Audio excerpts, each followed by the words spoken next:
ក្រុមហ៊ុន Olam Food Ingredient បង្ហាញបំណងពង្រីកការវិនិយោគទៅលើការកែច្នៃគ្រាប់ស្វាយចន្ទីនិងដំណាំសក្តានុពលនៅកម្ពុជា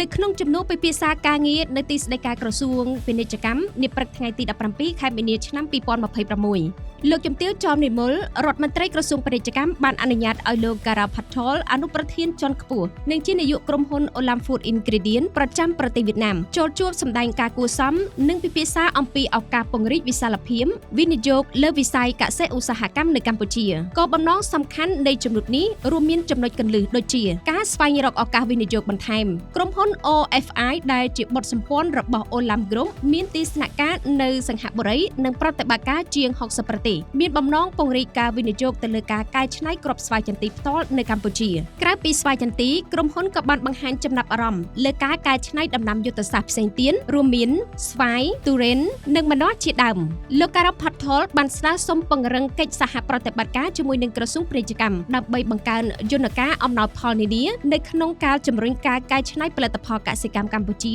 ឲ្យកាន់តែសម្បូរបែបសម្រាប់ផ្គត់ផ្គង់ទីផ្សារពិភពលោកតំណាងក្រុមហ៊ុនបានបញ្ជាក់ថាមូលហេតុដែលក្រុមហ៊ុនសម្រាប់ចិត្តពង្រីកការវិនិយោគនេះគឺដោយសារការមើលឃើញពីសក្តានុពលដ៏សម្បូរបែបរួមជាមួយនឹងស្ថិរភាពសេដ្ឋកិច្ចនិងនយោបាយដ៏រឹងមាំរបស់កម្ពុជាគួររំលឹកផងដែរថា Olam Group បានចុះបញ្ជីបង្កើតក្រុមហ៊ុន Olam Auspen នៅកម្ពុជាតាំងពីឆ្នាំ2017មកម្លេះជាការឆ្លើយតបលោកជំទាវរដ្ឋមន្ត្រីបានសម្ដែងការស្វាគមន៍និងវាតម្លៃខ្ពស់ចំពោះទំនុកចិត្តរបស់ក្រុមហ៊ុន OFI នៅក្នុងការជ្រើសរើសកម្ពុជាជាគោលដៅពង្រីកអាជីវកម្មលោកជំទាវបានឯកភាពនៅក្នុងការបន្តកិច្ចសហប្រតិបត្តិការជិតស្និទ្ធដើម្បីលើកកម្ពស់ខ្សែច្រវាក់តម្លៃនៃការកែច្នៃគ្រាប់ស្វាយចន្ទី